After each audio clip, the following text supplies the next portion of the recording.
இங்க ஒரு வயதான நபரு வெளியில போக முடியாம வீல் சேர்ல உட்காந்துக்கிட்டு அவங்க பையனை கூப்பிட்டு என்ன வெளியில கூட்டிட்டு போப்பான்னு கேக்குறாரு. அவர் கையில நிறைய குட்டி குட்டி கல்லனா கொடுத்துட்டு இங்க நிறைய காக்கா பறவனா வரும், இதை தூக்கி போட்டு நீங்க விரட்டுங்க, போர் அடிக்காம இருக்கும்னு அவன் கிளம்பிடுறான். அடுத்த நாள் அவங்க ஒய்ஃப் சாப்பாடுனா எடுத்துட்டு வந்து இவங்களுக்கு தராங்க. அதை இவரு சாப்பிடாம அந்த சாப்பாடை எடுத்து கொஞ்சமா பூனைக்கு போடுறாரு.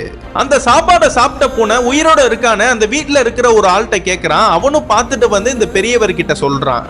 அந்த பூனை உயிரோட இருக்குன்னு சொன்னதுக்கு அப்புறம் தான் இந்த பெரியவர் சாப்பிடவே ஆரம்பிக்கிறாரு. நீனாச்சும் என்ன வெளியில கூட்டிட்டு போடான்னு சொல்லும் போது எனக்கு நிறைய வேலை இருக்குன்னு இவரும் கிளம்பிடுறாரு.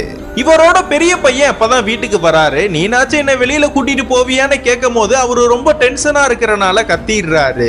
கடைசியா அந்த வீட்டுல இருக்கிற இவரோட பேர குழந்தைங்கன்னா வெளியில விளையாட போறப்ப என்ன வெளியில கூட்டிட்டு போறீங்களாப்பான்னு கேக்குறாரு. அந்த சின்ன சின்ன பசங்க எல்லாருமே சேர்ந்து இவர் அப்படியே வீல் சேரோட தள்ளி கூட்டிட்டு போய் தோப்புல விட்டுறாங்க.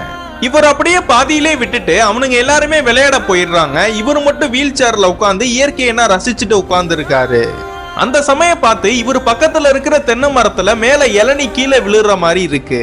இதெல்லாம் பார்த்த இவரும் எப்படியாவது அந்த இடத்தை விட்டு நகர்ந்து போகணும்னு எவ்வளவோ முயற்சி பண்றாரு, ஆனா போக முடியல. அதனால கண்ணை மூடி ஒரே அடியாவே போய் சேர்ந்துடுறாரு.